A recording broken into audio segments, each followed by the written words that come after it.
the essence of the eternal divine spirit, the one that causes all that exists to exist, the one that is self-existent. How many men have children and the children never meet their father?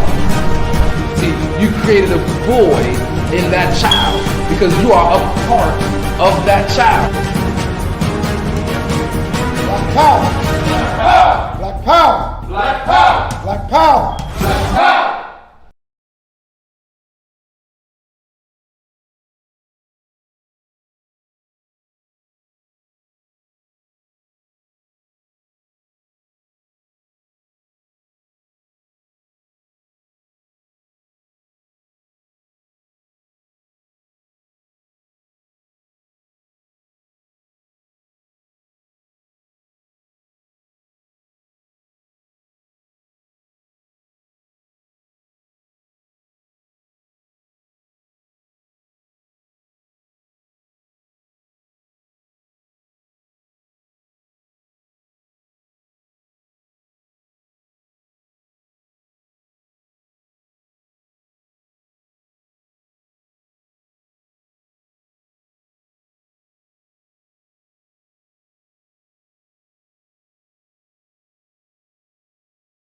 The essence of the eternal divine spirit.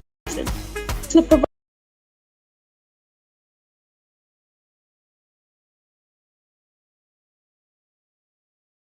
Gout, arthritis. Those who use alkaline water have reported increased energy levels, clearer skin, reduction in inflammation, better digestion, and many other health benefits. I've used alkaline water for years, and it's been instrumental in sustaining my health when I was diagnosed with sarcoidosis. Are you ready to take responsibility for your body's health? If the answer is yes, then our alkaline water is just what you need. Bring your own bottles. It's only $3 for each gallon. To place an order or for more information, you can reach us at 773-846-3091. Thank you in advance for your support.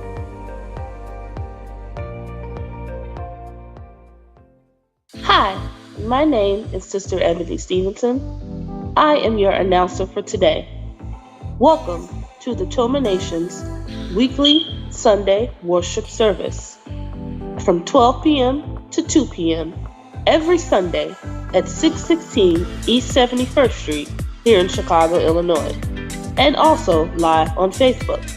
If you would like more information, you can reach us at www.facebook.com/TomaNation2 or give us a call at 773-952-8302. Now I am going to recite our opening. In the name of the eternal divine spirit, the one that causes all that exists to exist, the one that is self-existent, the one who directs the sunships of millions and trillions of years, and the one who made time the seed of the universe, known among the ancient Kemites or Egyptians as Amun-Ra and Aton, among the Hebrews as Ansar, Yahweh, and Elohim, among the Christians as Lord, God, and Jehovah, among the Muslims and Islamic world as Allah, the one God, among the Rastafarians as Jah, Rastafari, among the Yoruba tribes of West Africa as Odumare, Eshu, and many other Orisha names. I bear witness that all these names refer to the same one, Almighty Spirit, and it is to that essence which I give reverence and to whom I submit. I boldly proclaim that we, the descendants of those black men and women who survived the transatlantic slave trade, are the Lost 13 tribe, born in North America and are of a Nubian Kemetic lineage. I further proclaim that the blood of all the nations of the earth flows through our veins. I greet you in the ancient but holy words of peace, Hotep, Shalom, Assalamu alaikum, Habaragani, Alafia, and Ashe. Now I am going to recite the 13 points of what we believe and know.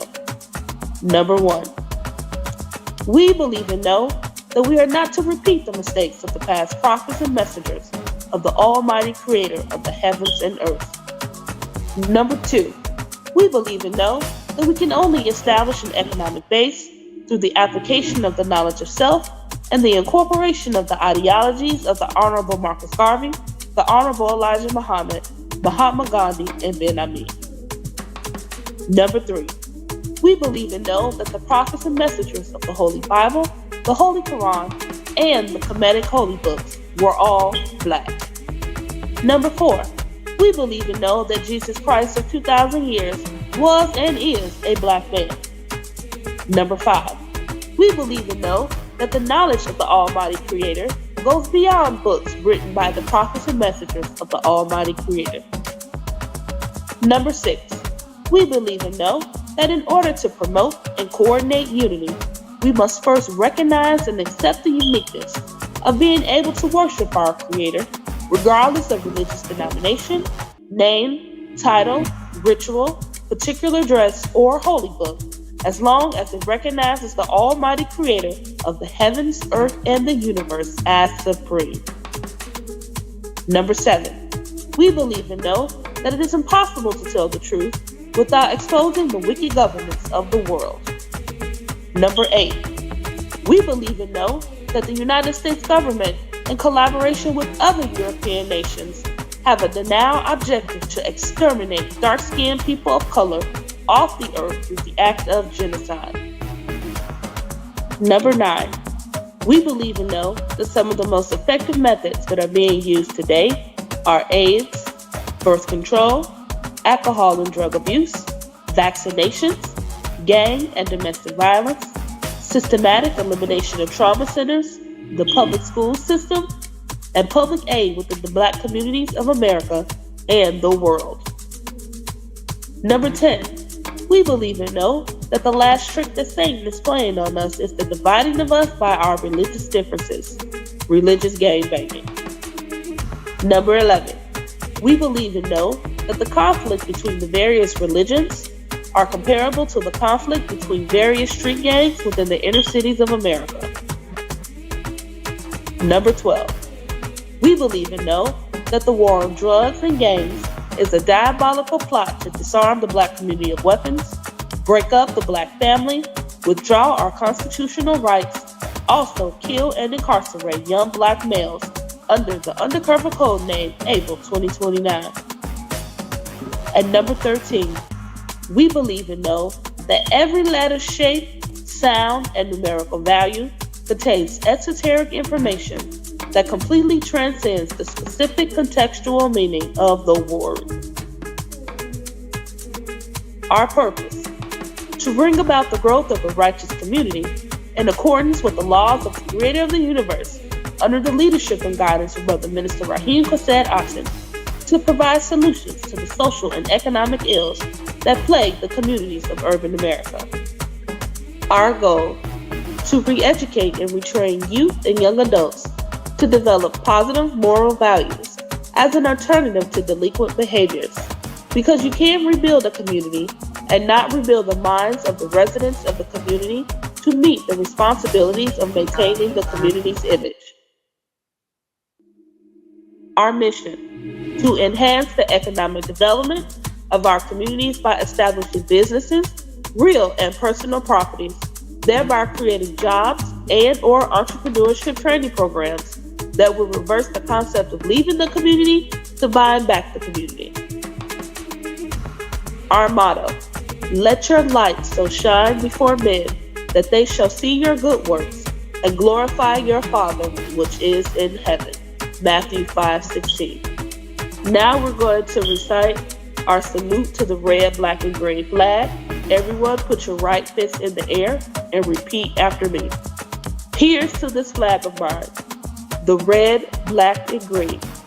Hopes in its future bright, Africa has seen. Here's to the red of it, great nations shall know of it. In time to come, red blood shall flow of it. Historians shall write of it, this flag of mine. Here's to the black of it, 400 million's back of it, whose destiny depends on it. The red, black, and green of it, oh flag of mine. Here's to the green of it, young men and women shall dream of it. Say shots and shells for it. Maiden shall sing of it, waving so high. Here's to the whole of it, colors bright and pole of it. Pleased is my soul with it, regardless of what is told of it. Thank God for giving it this great flag of mine. Please keep your right fist raised high in the air as we sing our Black National Anthem.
Black power, black power, black power.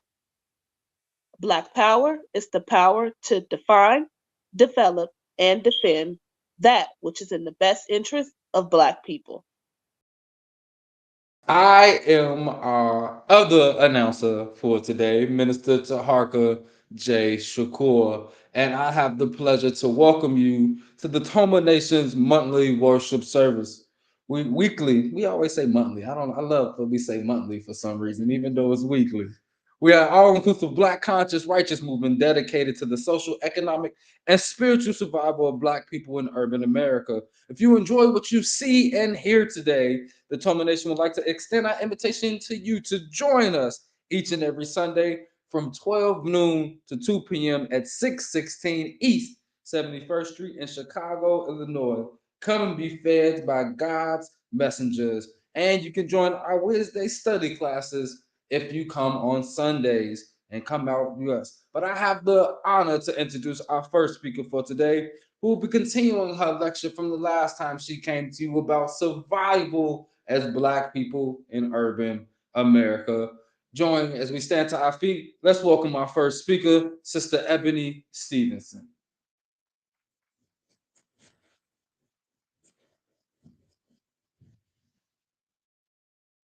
Greetings, brothers and sisters.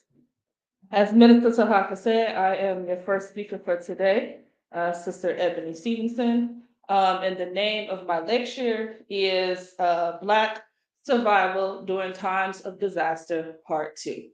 The first thing that I'm going to do is recap my previous lecture, which was on October 30th, just to give you guys a recap of what I previously discussed. And then I'll go into two important survival updates, which is just things that I've noticed of what's going on in the world right now. But first, I'm going to begin with our opening. In the essence of the eternal divine spirit, the one that causes all that exists to exist, the one that is self existent, the one who directs the sunships of millions and trillions of years, and the one who made time the seed of the universe.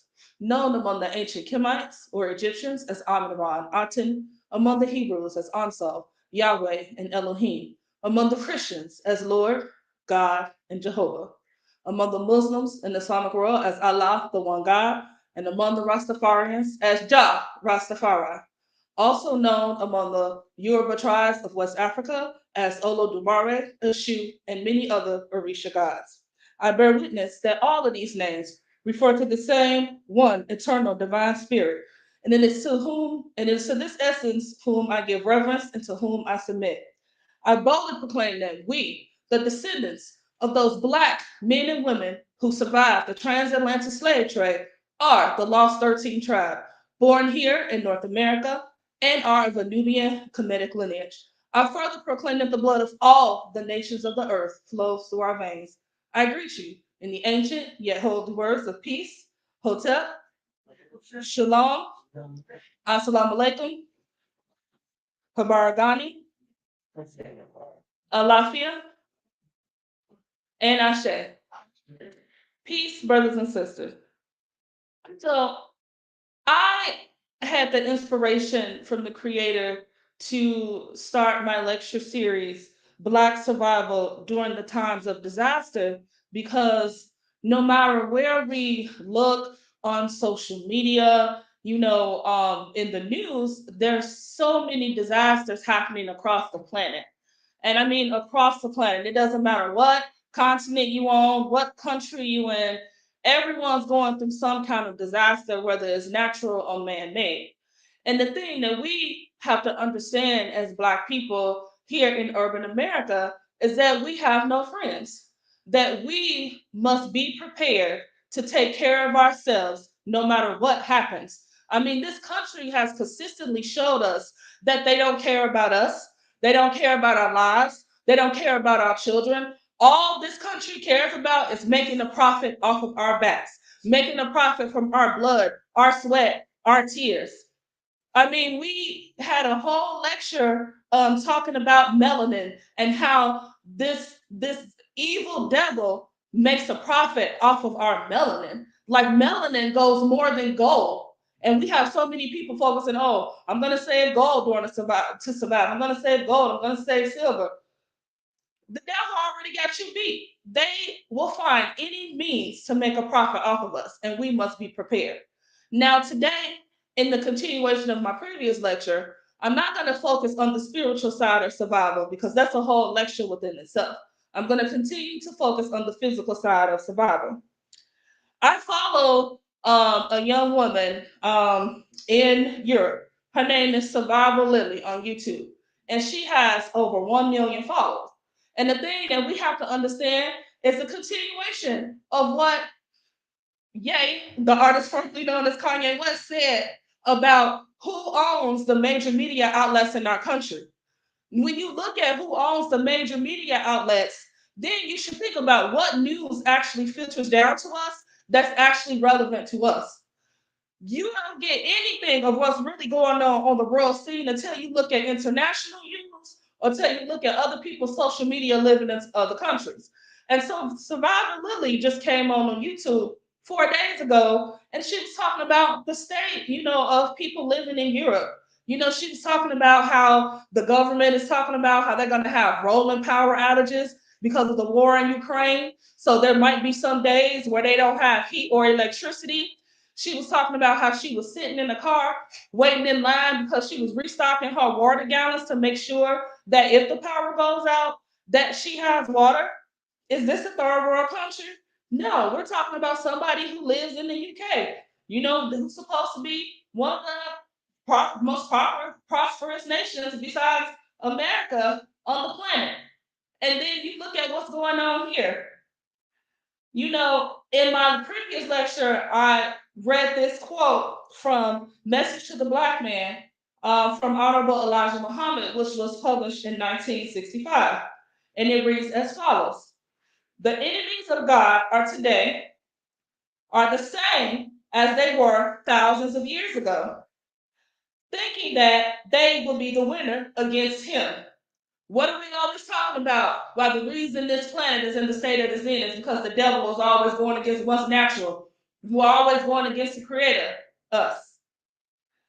In addition, the quote says, America, for evil done to me and my people, us, Black men and women here in America, shall be isolated and deceived by her friends. The heavens shall withhold their blessing until America is brought to a disgraceful ruin. Do you think that America is being brought to a disgraceful union right now? Do you think that Trump became president by happenstance, by accident? No. Trump became president to issue America into its destruction. And that is what we're seeing today, right now. And so as we talk about survival, we really need to think about a couple things. I also follow a Black couple on YouTube called Journey with the Hittens. And when you think about survival, you just think sometimes, if something happens, if the light goes out or if the water goes out, like I can just run to the store, and buy some batteries, or if the electricity is off for an extended period of time, I can just run to the store and get some food, or I can do an order on Amazon. But check this out. She did some research and she was saying all across the world, people are posting on social media that their bank accounts are being closed for no reason. Now, this isn't something new that's happened. It's been happening for several years. But she was saying that to this extent that, people in Europe, people in Canada, people in America, you wake up one morning and your bank account is closed. You go to log into your online banking and it tells you that, oh, you don't have any money in your account, or you can't even access your online banking. What did Ye just tell us, warning us about how when he started dropping those truth bombs that he couldn't access his Apple Pay because he violated the terms of Apple Pay and couldn't access his money? We have to understand that this devil always shows us in advance what they're preparing for us. And so when you think about, that backup, like, oh, I'm just gonna run through my debit card and go buy something. What if you don't have access to your money? And it's even the story of this Black woman on there who had saved thousands of dollars because she had cancer to get her surgery. And she went to go check her bank account one morning and all her money was gone. It was Bank of America. And she kept calling Bank of America. They couldn't tell her why they closed her account. They didn't want to send her money. And then it took for the news to get involved for her to even be able to get her money back. What if the news didn't get involved? We're taught that if we put our head down, do what we're supposed to do, just go to graduate high school, go to college and get a good job, save our money, and buy a house, and we'll be okay. But that's not true. Look at this woman. She did everything that she's supposed to do, and the bank stole her money. And if it wasn't for the news, she wouldn't have got her money back. So you got to have a backup to the backup to the backup if you Black here in America. When we talk about that issue, she actually came up with some great suggestions to help you out during a situation like that. Number one, in your emergency kit, you should always keep some cash in your house somewhere. You don't have to let everybody know where it's at, but you should always keep some cash, because guess what? When there's an emergency, cash is king. What happens if you try to go and use your debit card and it doesn't work? What happens if the debit card machines are out? Haven't we seen here in this country during the time where people's debit cards or their SNAP cards wasn't working because the system was in and people couldn't? This is a major TV movie on the Sci-Fi Channel, people here. This is reality. This is what we're dealing with every day. In addition to keeping some cash in your house, she also suggested don't have all your money in one bank, because that is the situation for you to get caught up. She said put your money in different vehicles. So don't put your money in Bank of America and knowing us here at TOMA Nation, put your money in a Black-owned bank. If you want Chicago, check out Liberty Bank, because that's who we're talking to right now for the United Black American Progress Association to move our money over into a Black-owned bank. Okay? So you have to diversify your money. So if one debit card isn't working, then you'll be able to use another one. But also remember, cash is king. So in addition to that, the thing that I wanted to talk about was, just like I just mentioned Survivor Lily over in Europe, talking about the rolling blackouts over there. What I wanted to share with you is an article from November 17th, couple days before Thanksgiving, a week before Black Friday, when everybody was out buying their clothes and gym shoes and flat screen TVs and all this other stuff. But I just wanted to share this article with you to back up what I'm saying. It's dated November 17th. Large swaths of North America may face blackouts and other energy emergencies during bouts of extreme cold this winter, as coal and natural gas supplies tighten, according to a U.S. regulatory agency. Now listen to this. Like we're here at TOMA, we're based in Chicago, so y'all really need to listen to this. The electric grids at most risk of supply shortfalls are in Texas, the central U.S. system, stretching from the Great Lakes to Louisiana, which we're in Chicago, that covers us, New England, and the Carolinas. And this is from the North American Electric Reliability Council. They said severe weather may stress grids, causing demand to soar, while supplies of natural gas, coal, and backup fuel are all tight, leaving little room for error. They say that this warning touches at least a quarter of Americans who are already poised to see high utility bills this winter. Okay.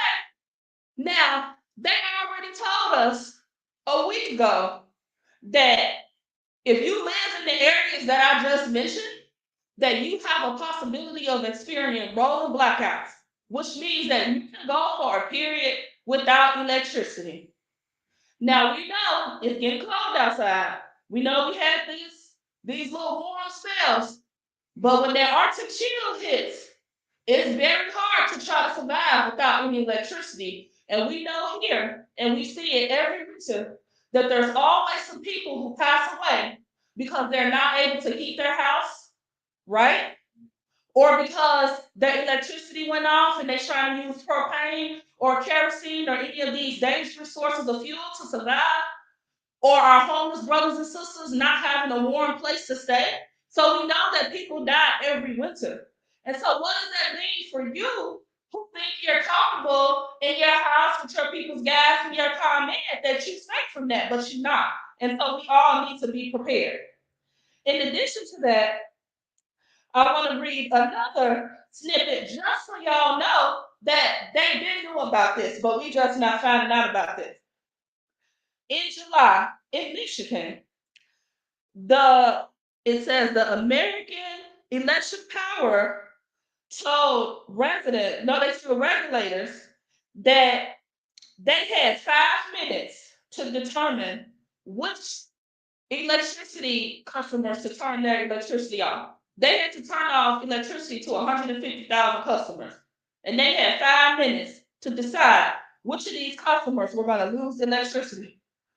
Now, we already know, and they have already shown us, when there's an emergency and push comes to shove, who are they going to sacrifice first? Do you think that they're not above turning off electricity in Inglewood, in West Inglewood, in South Shore, in Roseland, in West Pullman, in Auburn Brush? Do you think that they will cut off our electricity so that people downtown and on the north side and in Hyde Park can have electricity? So this electricity company already told you that they had 5 minutes to make a decision, and they turned off the electricity of over 150,000 customers. Now that's ridiculous. Why did they do that during the winter? So what I'm going to do, because I don't have that much time, and I'm going to prepare a part 3 of this lecture, I'm going to talk about some things that you should have in your survival kit to prepare for a power outage. Number 1 is water. Now, the things that I'm going to mention, you don't have to just go out and buy them on Amazon. You know, Cyber Monday is tomorrow. First, look and see if you can find this list of things that I'm talking about from a Black business. That should be your first step. Everything that I mentioned, look around and see if you can find it from a Black business before you give your money to people who don't look like you and don't have your best interests at heart. So the first thing is bottled water. You should always have a supply of bottled water in your house in case of an emergency. Now, for those of you who don't know, we here at TOMA Nation have a company called Nature's Divine Remedy. And Nature's Divine Remedy sells alkaline water. So if you're here in the Chicago area and you would like to stock your emergency supplies and you need to get water, shop with us here at Nature's Divine Remedy to get your alkaline water. And in our intro, you can find out more information or you can message us in order to place an order. In addition to water, You should have non-perishable food, canned goods, dried fruit, nuts.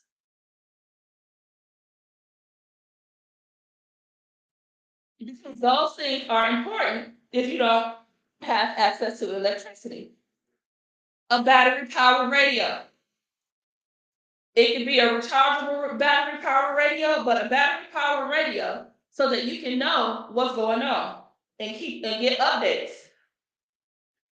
A first aid kit and necessary medication. I mentioned this before. You should always have an extensive first aid kit available. And if your family takes medication, you should always have extra medication in case of an emergency. Because it's winter, you should have a set of warm clothes for each family member. You should have any emergency documents that you need in case you need to go and leave your house and go to a shelter. Extra blankets and bedding, and a fully recharged portable power station. So those are just some things that you should look for when you're preparing your emergency supply kit during a power outage. So that is the end of my lecture.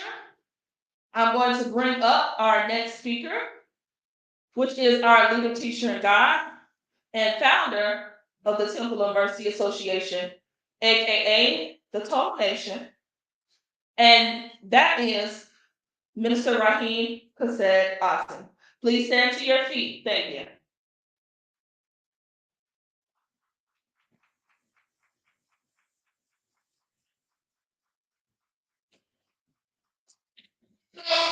Black power. Black power. Black power.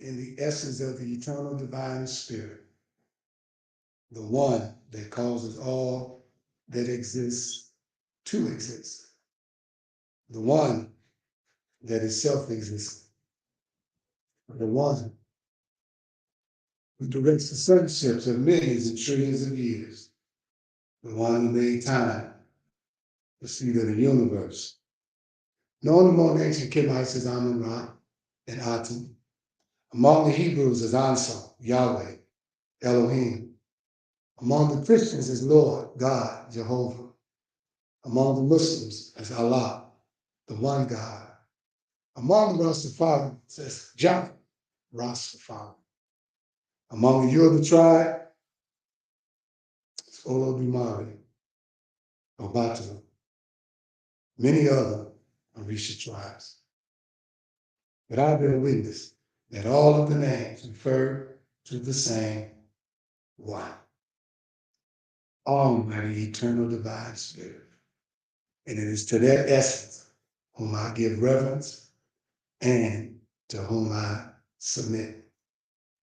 I boldly proclaim that we, those children of those Black men and women who survived the transatlantic slave trade, is that lost 13th tribe born here in North America, and that we are of a Nubian Kemetic lineage. I further proclaim that the blood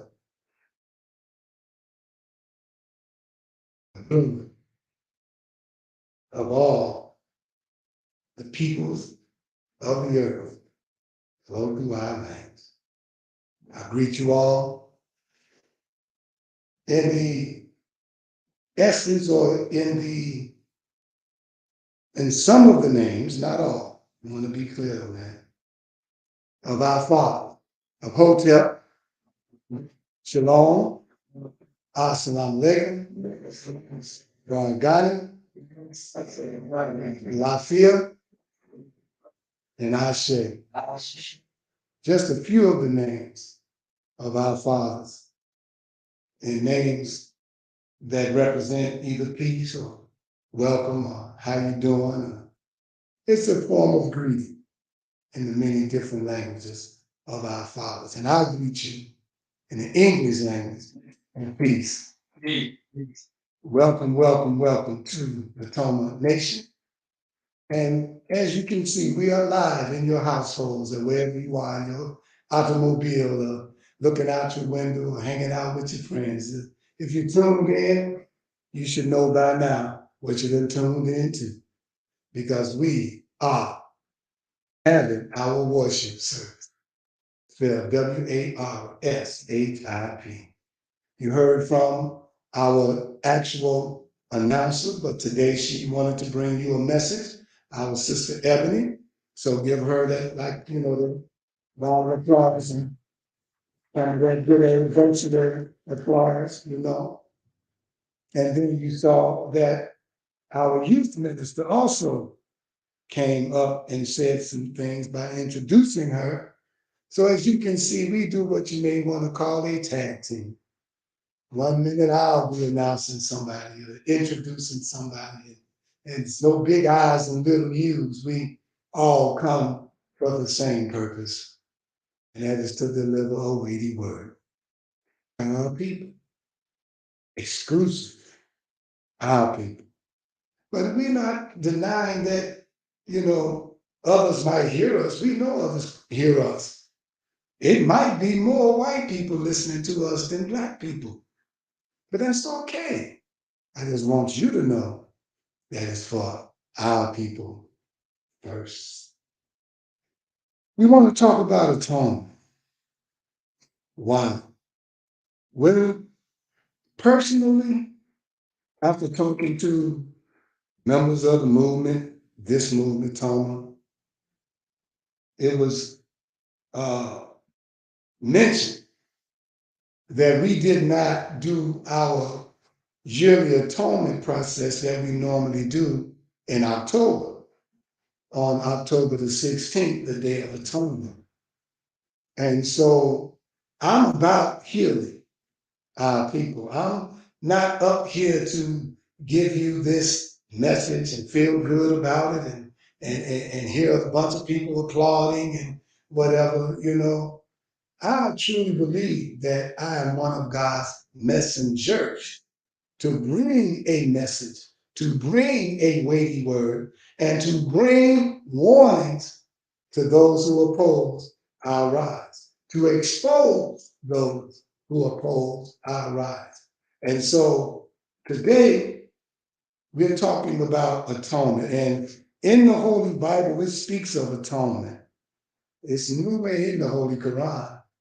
But yet, in 1995, during the Million Man March, Minister Louis Farrakhan, in speaking with Brother Bevel, Reverend Bevel, who was a Baptist minister who also walked with Martin Luther King,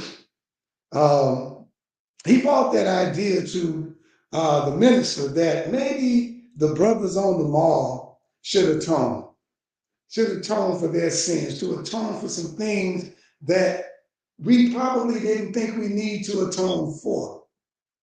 Well, I'm here to share with you what the Creator has given to me as to why we should atone and who truly are we atoning to. Well, first I want to say this. The black man is God.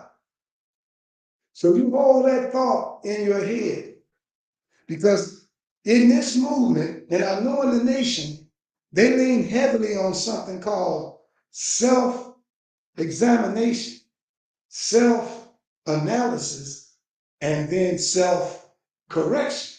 So again, I ask the question, when you atone, who are you atoning to? And then I'm going to keep moving forward. But I want you to hold that in your mind, because it said the black man is God. Now we should move forward under that thought pattern, under that understanding, as we speak about atonement. In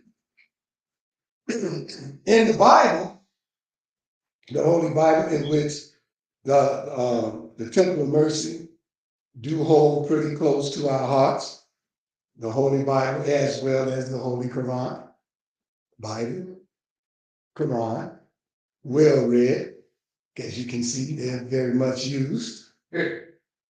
Some people got some brand new fresh ones at home, ain't cracked the books yet. So now in the Bible, I want to read that part about atonement right quick.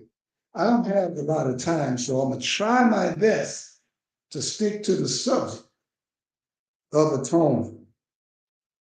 In the book of Leviticus, in the Old Testament,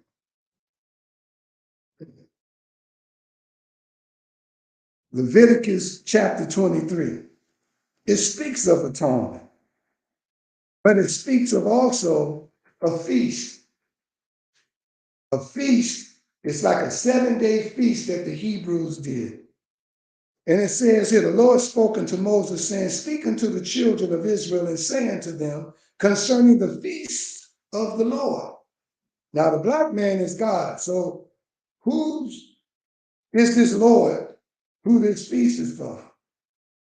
Which ye shall proclaim to be holy convocations. Even these are my feasts.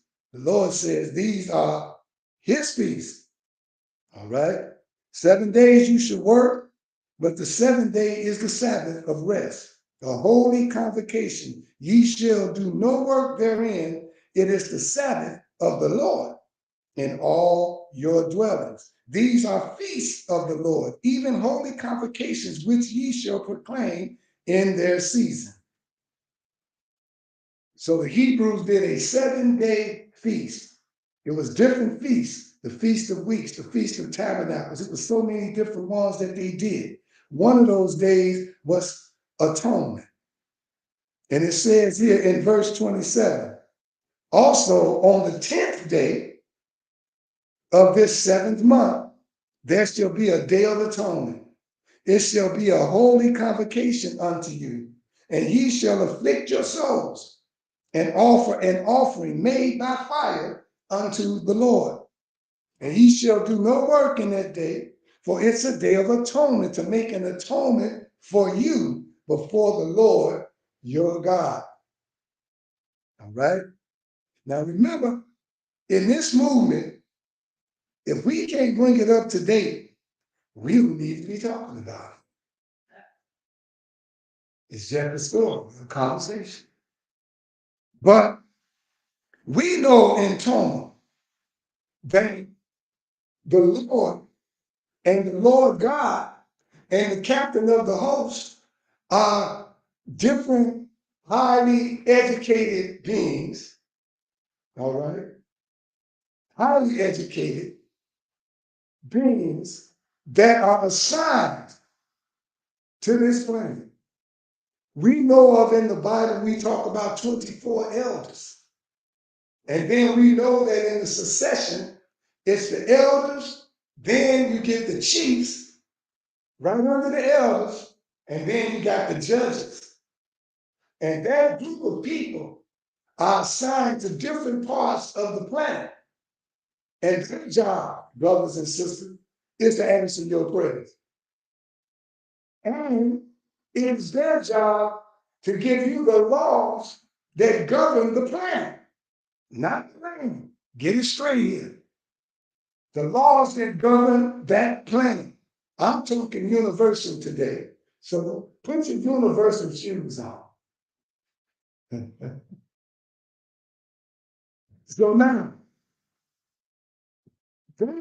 so among the churches, you can call them Lord. And so when they tap into that level of understanding, and one of the Lords answer your prayer, one of the judges.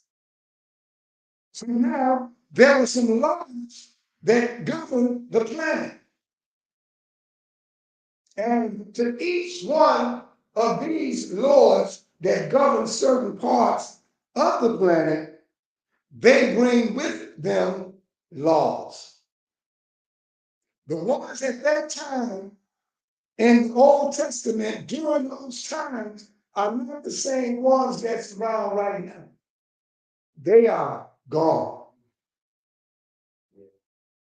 We'll go into how they're created at a later date. I'm setting the stage for any other ministers to take it on further. So now, this particular Lord or judge says, I'm going to give this group of humans some assignments. And based on what this group of humans, forefathers did, we have made some laws and they transgressed. And so now, forever, during that time, the dispensation of time, they're going to have to atone for those transgressions, the breaking of the laws. Being clear what that is. Sin is transgression of a law that was created for a people to live by, to live under, and breaking those laws causes you to be put under some restriction that the Lord, that happened to be over and ruling the planet, puts you under.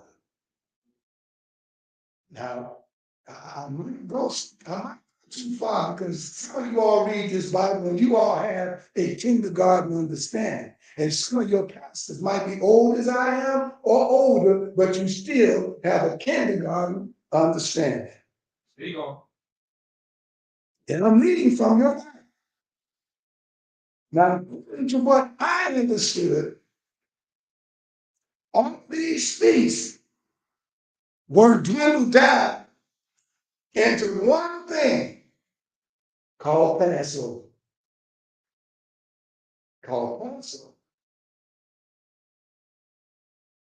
The church world says that the atonement process, and when they would kill these animals, that would be what you would have to do in order to get your sins forgiven and the sins of your forefathers forgiven through killing these animals and sacrificing them. If you read the rest of Leviticus, you'll see which animals they were sacrificing. It was a blood sacrifice at that time. I'm so thankful and glad that the judges of today is coming up to date with how they do things. Some of them still stuck. Oh yeah, well, I'm glad the ones that's around us came up to date. Because we ain't on there, not in Toma. If the only thing we will kill in here is something that don't belong in here, ant, roach, spider. All right, let's keep going. Now, this one to be exact. So now, and human if they bring in, but anyway, have to be clear. We have to be clear and talk. Now, moving to the solution.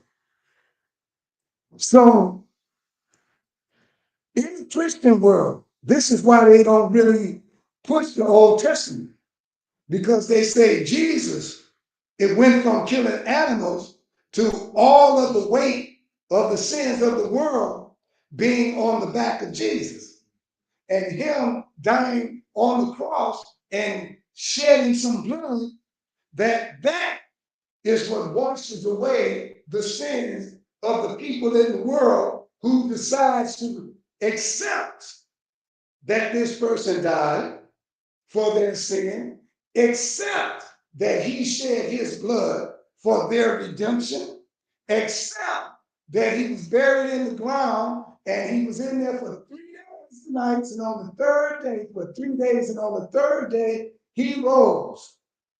And the moment you say it and confess it with your mouth, you're instantly saved. Brothers and sisters, that's why in a funeral, if that person was baptized, they say he confessed Christ at an early age, and all the hell that he gave from that early age until now, it went to the cross with Jesus.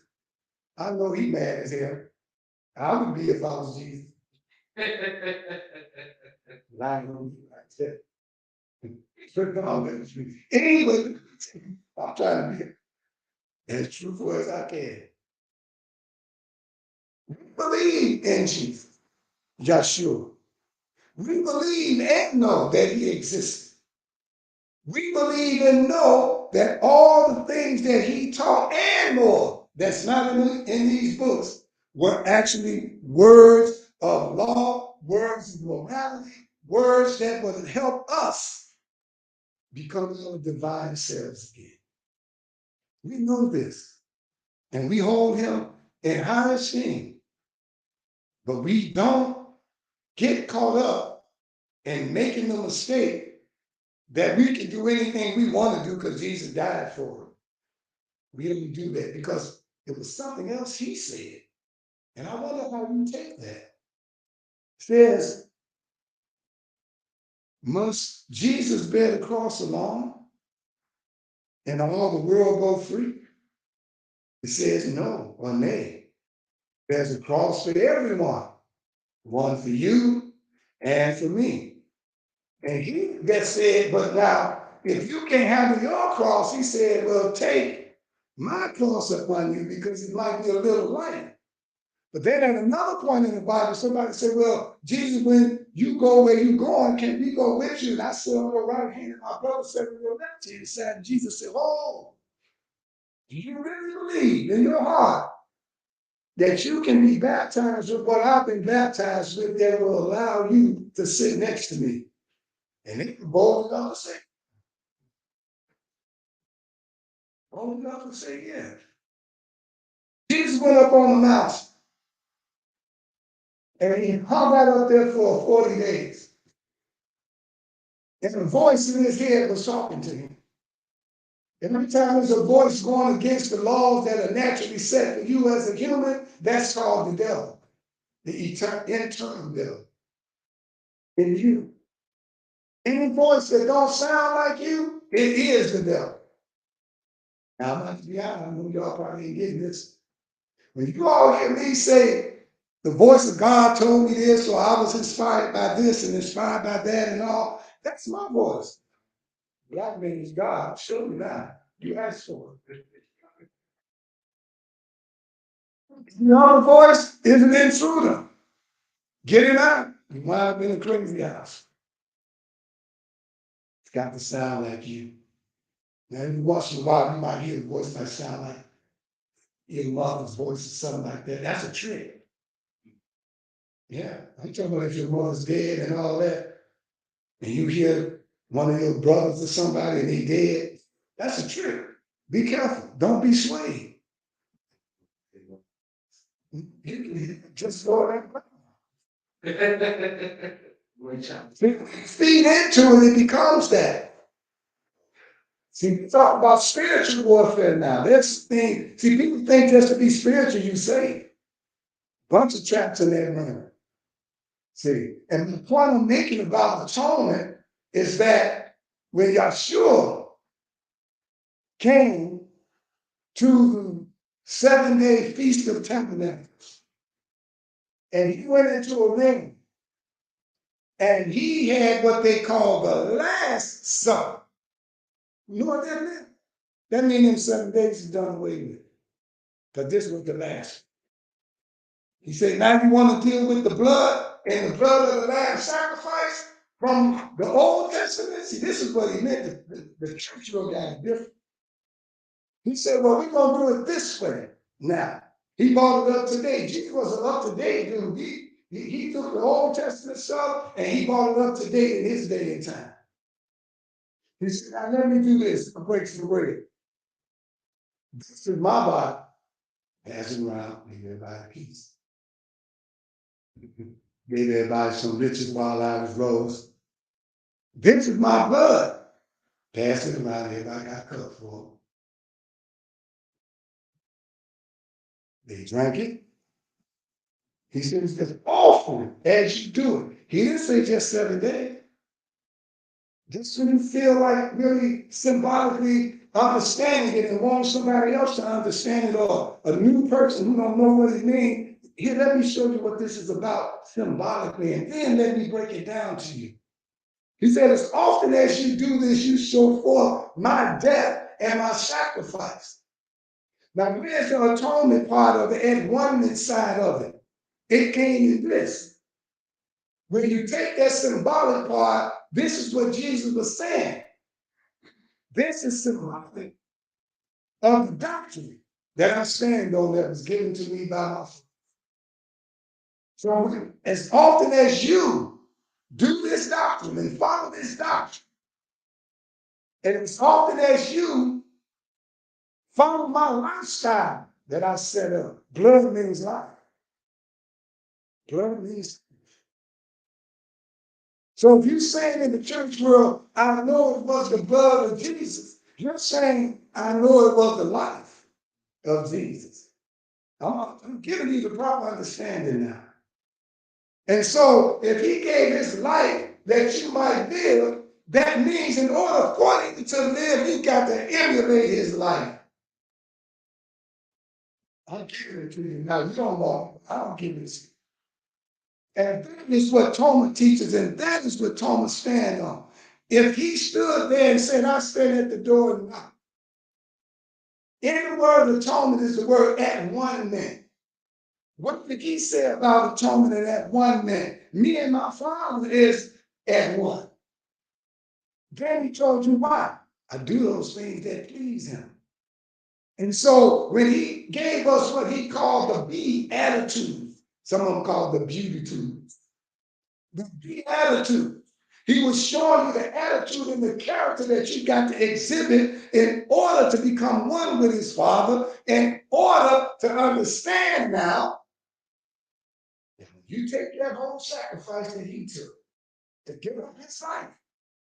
And it means the life that you set forth to live, to have this family and this house and this beautiful car and this neighborhood and all this and making six figures. He gave up the chance to have any of that. He laid that down, brothers and sisters. He removed that as a goal in his life, brothers and sisters, that you might live. That you'll be a walking example of the 10 Commandments in the flesh by living those commandments. And then telling you to be one with it. And telling you as often as you do it. Well, just like the Bible says, pray always. Guess how often you should be living his lifestyle? Always. Guess how often you should be preaching the doctrine that he preached? Always. What was his doctrine? Was it healing? Was it making the blind see? No, his doctrine was the kingdom of heaven. And bringing it on earth. That's it. And when you do it the right way, this government starts shaking in their boots. Because they know two things can occupy the same space. And they know that if we talking about bringing the kingdom in, theirs got to go out. And that's why Brother Ye is so much of a threat to their very existence. Hey. But the more you speak against this world, the closer they are to being put out. And the more we continue, see, this is a relay race, a tag team. The more he do what he do on the level he doing it on, the more we got to do it on the level we on. We have to keep it going. He started. He stirred it back up. You ask for time to talk. Nation, we got to take it and run with it. I know what's going on. Do you want to talk, brothers and sisters, to become the God that you're supposed to be? To become the God that you are, you have to wear godly clothes.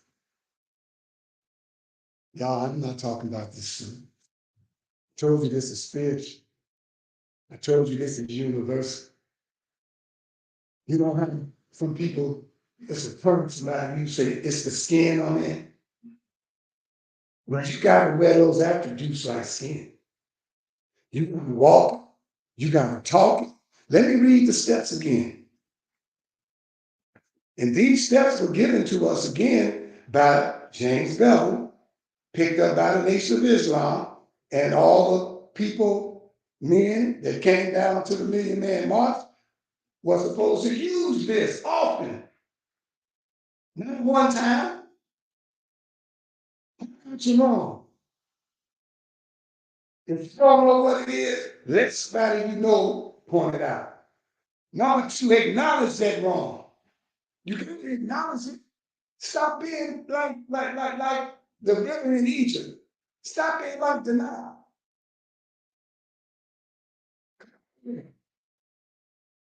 No, it didn't. Yeah. You're wrong. You gotta come to the truth of the fact that you have been wrong. You know wrong from right. As baby, you know wrong from right. When you found out you was naked, you tried to do wrong, didn't you? But when you ain't know you were naked, you're all over the place. You ain't care nothing. As soon as you found out you was naked, you started doing it in the dark. Tell the truth. You go hide. We played hide and seek. Did you? For that old game of the elders when they was little. You might have named it something different. But you didn't play do it in the light, in the broad daylight. Did anybody play that game? Whatever you do in the dark, do it in the light.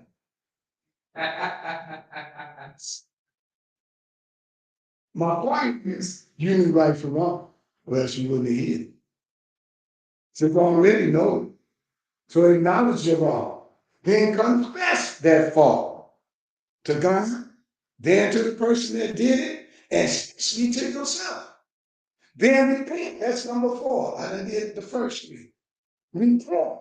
Repent is not just to say it. To apologize is not just to say it. A person can tell when they just doing it so you can hurry up and shut up. Y'all know the people like that? Can't you tell ways that's going along so you can hurry up and shut up? All you gotta do is go outside after it's over. You can see what it really was about. They start listening, talking to each other. Yeah, I was just trying to tell it that they were talking too long. I just said, yeah. At home to them. I just open, yes, yeah. Yeah. Most of the camera. Didn't get outside and know good and well. I want to vote for that nigga stuff that I just wanted to get out of there. It's talking.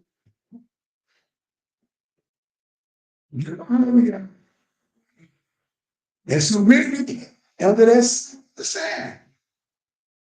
Oh man, forgive me. I confess my fault. Can you forgive me? And then come back to me.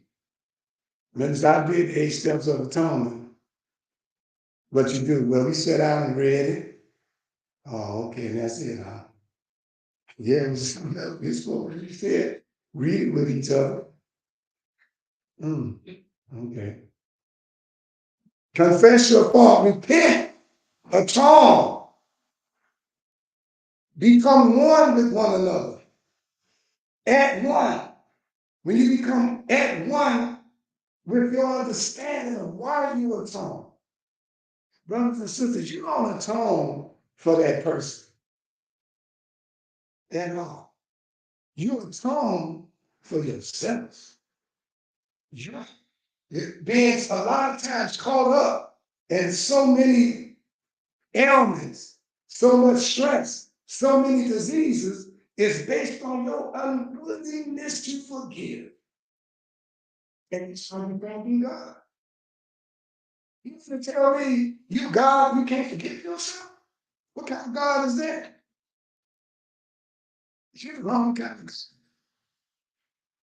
You can forgive yourself and know you've been forgiven, and then you can put it out in the ether because the good word said it won't come back void. It hits its target, and then it comes back. So you gotta forgive. You got to atone. Then you gotta reconcile, which means restore.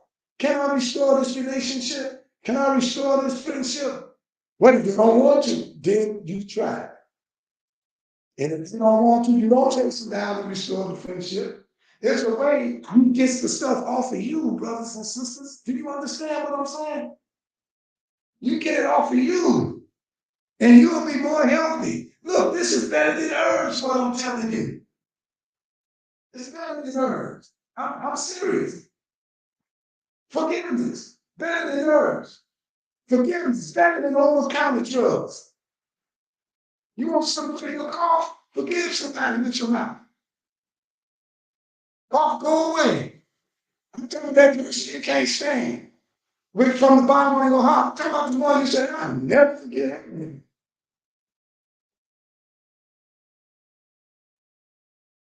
That's it.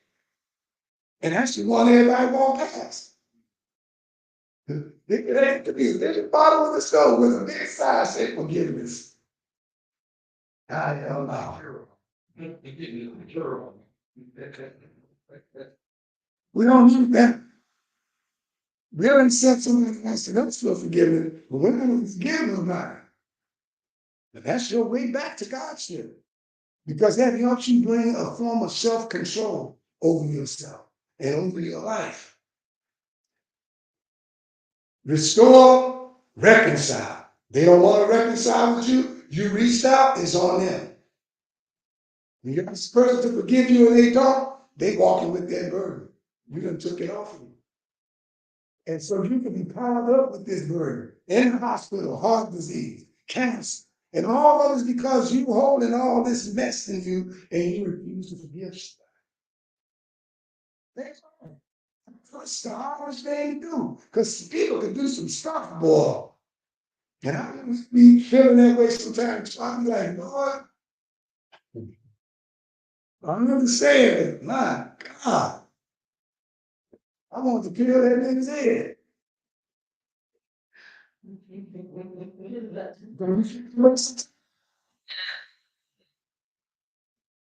And then you're going to get into your God mindset and said, okay, Jesus went through it before.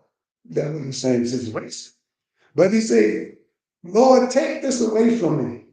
I don't want to feel like this.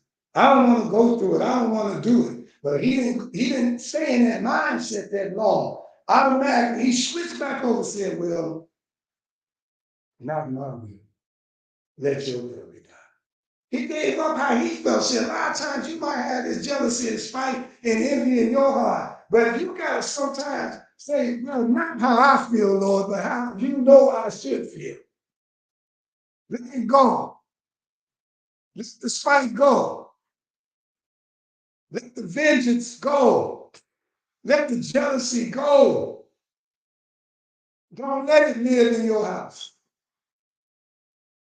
That's atonement. That's atonement. And all of that brings perfect union with God. Now, I didn't say it brings union with God. It says perfect union with God. To have perfect union with God is possible, but you won't be perfect. But your relationship with God can be perfected because you become one with Him so that when they see you, they see Him. They say it like this in the Bible: when you see the Father, you see the Son. This means the light of the essence of all of what went into creation shines on your face. The arm, and everybody see it. And everybody recognizes God because somewhere in their DNA, it comes up and they tell them, that's God. And you gotta know that. And you got to atone. You must atone. Don't get to a certain point in your Godship and stop. And that might be the last hurdle you gotta get over. That was the last thing that she laid down and went to sleep and died with. That she didn't forgive. And that's why when Jesus taught his disciples how to pray, he said, forgive us our trespasses. Everybody, we good on that. But it's the second half, comma. As we forgive those who trespass against us. That's a twofold situation. And if you can't do it, You just walk around like a man with one leg. You're missing something. You must atone. In this movement, we have to atone. And we do it every year, but we should do it all the time. All the time. Why? Because we got to set the example. The Nation of Islam has to set the example. TOMA Nation set the example. So when they see us, they're supposed to see God.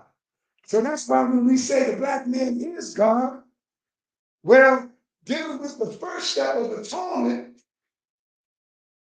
and say point out the wrong, we can say the black man is God, but he don't know it.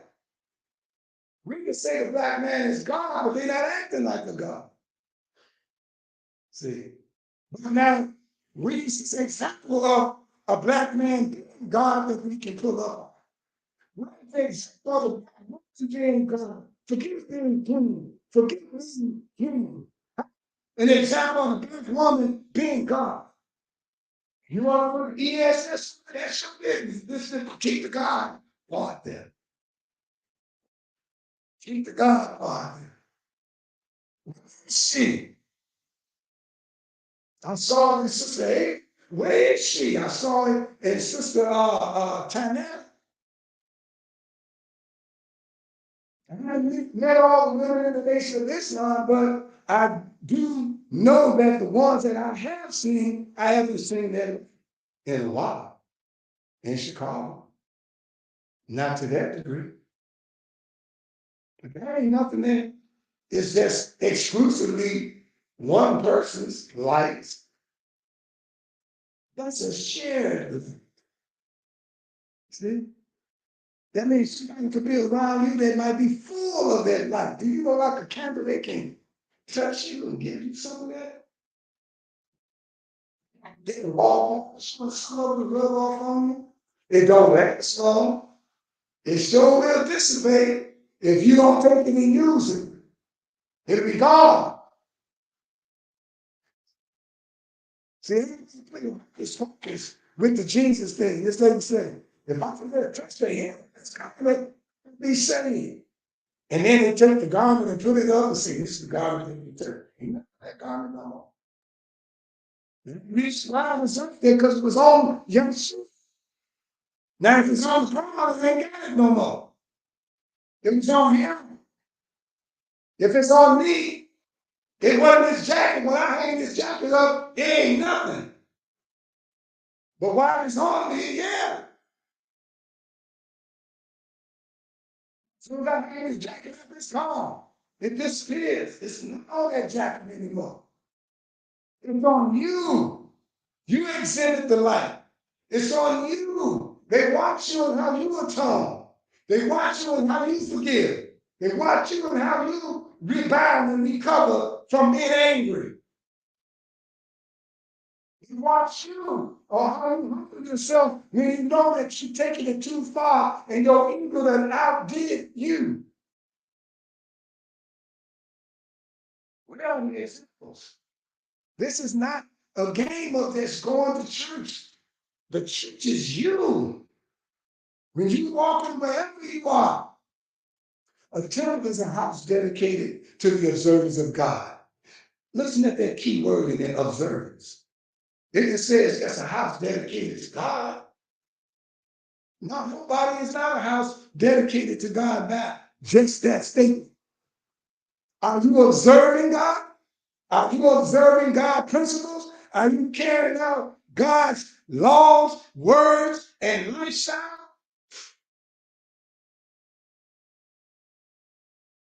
Then you go by the observance of God. Then you get perfect union with God. So all of these feasts that the Hebrews do, well, and then you killing animals, and you ain't supposed to be. Let me read this to you. Here's what Jesus said. I'm in St. Luke, dealing with the Lord's Supper, showing you this was the 7-day feast they were still doing. Because it says in chapter 22 in Luke, now the feast of unleavened bread drew near. See, that's one of those 7 days. One of the days is the feast of unleavened bread. And the thing about unleavened bread, because most bread have yeast in it and it rises, right? It changes. So they have unleavened bread that don't rise. In other words, it's supposed to represent God's unchanging hand. He don't change. He's the same today as he'll be tomorrow. You can put him in the stove and he won't rise like a cake or a piece of bread or something. He'll stay the same, like a biscuit or something, So this is the feast of unleavened bread. When you say now, the chief priests, here they are at this same day that they're having their feast of unleavened bread. And the scribes, the media was there, y'all. It says they saw how they might kill him. Did you hear that? It's in the Bible. For they feared the people. Now today, you ain't gonna be sitting up there and truly be this person doing like Kanye and sitting up there doing a 7-day feast. You gotta be watching his back. And this can be easier for him to take a drink of wine and a little piece of that bread and keep going. What you think? I mean, Jesus on a quick way, because he was under some pressure. He didn't want to break none of the laws, but he knew that he was a game changer. Who I'm about to break my glass? What else did we want? It sounds crazy. That's exactly what I mean by that. That's what he was. He was a change agent. So he came and he said, now, I'm at this dinner. One of the priests and the scribes, the media, getting together to figure out how they're going to kill me. It says, then enter Satan, listen, into Judas. Understand the spiritual Satan. See, Satan is that bad attitude. Satan is jealous. Satan is envy. Satan is wrath. Satan is fire. That's Satan. Let's get the real name. That's Satan. The spiritual Satan. Because that's what it says. See, then Satan entered into Judas, being of the number of the 12. See, I mean, you heard me say it this way. You can become a Judas just like that. Overnight, just not overnight, in a moment, in a second, in a twinkling of an eye. See, yeah, and just be careful. See, it ain't got nothing to do with all your righteousness. It got to do with your loss. How long did you hold that? Because it can't get rid of it. You're still nailed up. But it ain't never supposed to get to the point that somebody outside you can see it. That nigga done got it. Yes, it's supposed to come up. Oh my God, these people, I've been wanting to get back for the stuff they do to me. Do I have any witnesses? Or y'all, it don't happen to y'all? Just me? Okay. My God, just yesterday I want to get somebody back. Show him quick it can come. Did he say down to him? Right there at the dinner table? He didn't need nothing for it to go into the food. It came up out of him. It was already there. The same man that saved his right behind, he then wanted to turn it in because he got sons of Jesus. Well, matter of fact, if you instead of the book, he grew up with Jesus.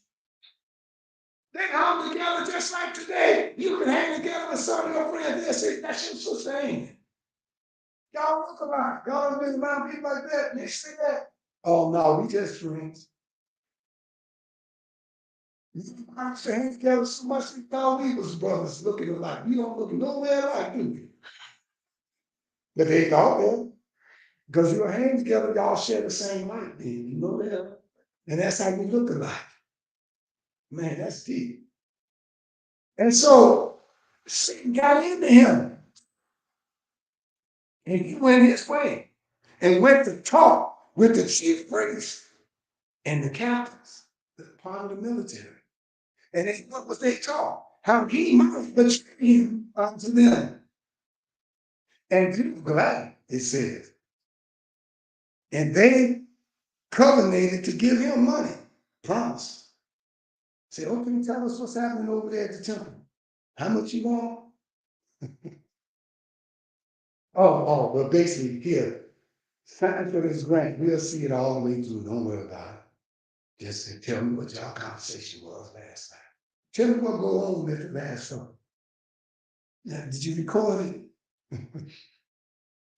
Did you take notes? Take notes? Oh, don't you worry about trying to figure out if what was important or not. You just let us do that. You just bring us everything we said, brother. We got this. We don't need you to tell us what part was important. We know what we got it for. We got 20 years to do this. So for 20 years, they come and get you because they spliced all your tapes to make them say what they wanted to say and make it look like that's what you really said. And now they play it and it sounds straight out. That's what it is. And you know they lied with your words. They lied with your words. You know you didn't say that. But it so look like you did. Deep fakes. You know, but no one is here. And the people looking at television don't know. The people who going this deep don't know it. So now you're standing there with your character alive and looking all bad and no, you're innocent. See, that's the stuff that most of us don't want to be under. We don't want that. But we want to be free. We want to be in a position where it's God's. The things that we reach for and need to do and should be doing can get done faster. You can get land. But as a God, you can get all the things that come with the land. I don't know if y'all hear me. Say it again. See, it's possible to get the land, but it's almost next to impossible to get the machines to till that land. It's almost next to impossible for us to get the livestock and all that to be on the land to make it into the farm we want it to be. But guess what? As a God, you can. Get it? You got to come back to God. Let me say it in another way so you can understand. Better come back to self.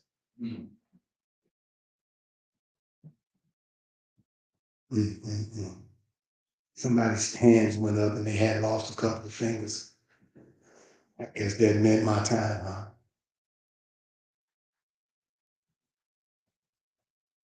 Well, I lost them too. Fun,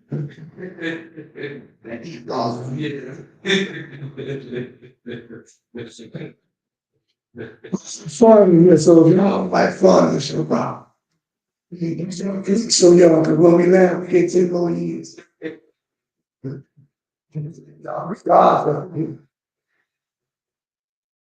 See, there are some areas in the Bible where you meet an individual that's more powerful than all of the lords and Lord gods in you. And I mean, he can do some magnificent works too. And especially in the book of Isaiah.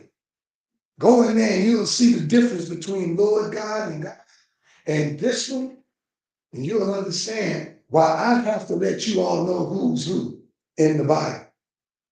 See, so we have the ability, Black people, to make contact with any other beings that are on this planet and that are off this planet. I know I sound crazy now. I'm saying it like that because we're not too arrogant in our thinking to believe that this great almighty mind and creator made all these planets and galaxies and universes and only put some light in this. That's just crazy. Don't make sense. It don't make any sense. That's like a development Make a whole big community and he just go live in that one house. I was out. You would look at that food and say, what's wrong with you? That's how you look at God, wouldn't you? God wants with you. What's wrong, man?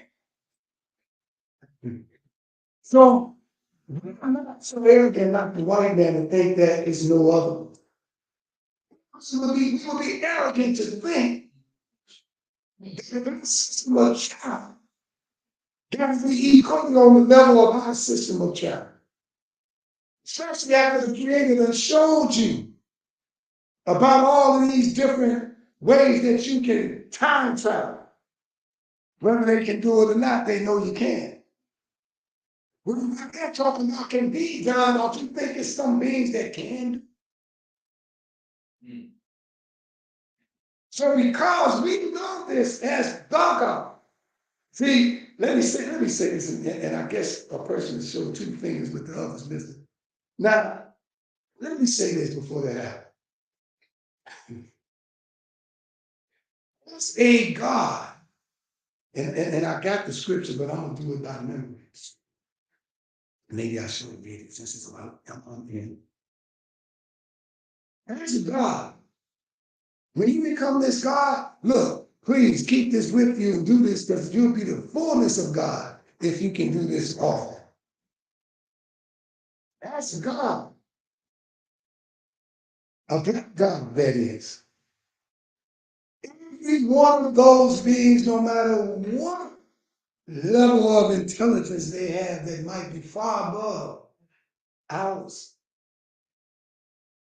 The reason why the eye is on us, the 13th tribe, right here in the United States of America, is because they didn't spend all that time with this planet and the people on it, creating their own after their kind, to walk away and don't see the end result. What we replace it from.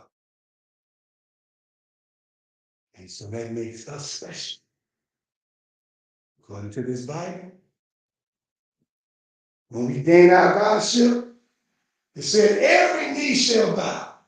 Did you hear me? I said, when we gain our Godship, every knee shall bow. I don't care what color you are. I don't care what planet you come from. I don't care what type of being you are. But every knee shall bow because they're going to see us. We truly are. So I don't care what your degree of intelligence is. You better get with the right team because we can use it to help us. But you ain't going to tell us what to do. And that's why Jesus was so dangerous. He wasn't just dangerous to the Pharisees and the scribes and the chief priests. He was dangerous based upon the makeup itself of the other things that were helping and being a part of your prayers and making this earth be what it is. Everybody prayed to those things. And Yahshua came and said, hold on, I got a way you can go direct. The church world was mad because he said, I got a way you can go direct. You don't need the preacher. The priests got together and said, hey, he told them they ain't got to hear our prayer. They ain't got to pray to us no more. Yes, you can go direct. Yahshua said. And so they got him. And they wanted to kill him. Oh, no, no, that's it. He can't say it like it is. Every little son died. In my father's house, there are many mansions. If it wasn't so, I would have told you. I'll go to prepare a place for you. That where I am, ye shall be also.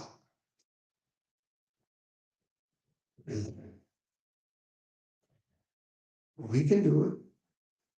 Don't be afraid. It's not extreme. It might hurt a little bit when you forgive that person you don't want to forgive. But I promise you, the more that you do it, you're going to feel a relief. I promise you. You eat that one meal a day and keep forgiving, you probably won't have an ailment no more. My sister forgave a couple of people and she felt better. She's still working on them that she don't want to forgive. Some of her got a bunch of them. Thank God she got one more left. I leave you as I greeted you. And if you want to be with us Wednesday, come on by. I might go live and finish this atonement process. I leave you as I greeted you in peace. Hotel. Shalom. Assalamu alaikum. Abaragana. Alafia. And Ashe. Black power. Black power. Black power.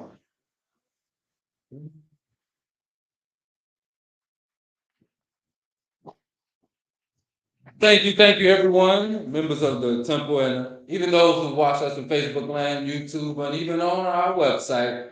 You can join us, and if you enjoyed what you heard today, please support this grassroots movement. I don't even like to call it a grassroots movement. Please support this nation dedicated to the observance of God via Cash App, Zelle, or Givelify. That information is always going to pop up on screen because I don't ever say it.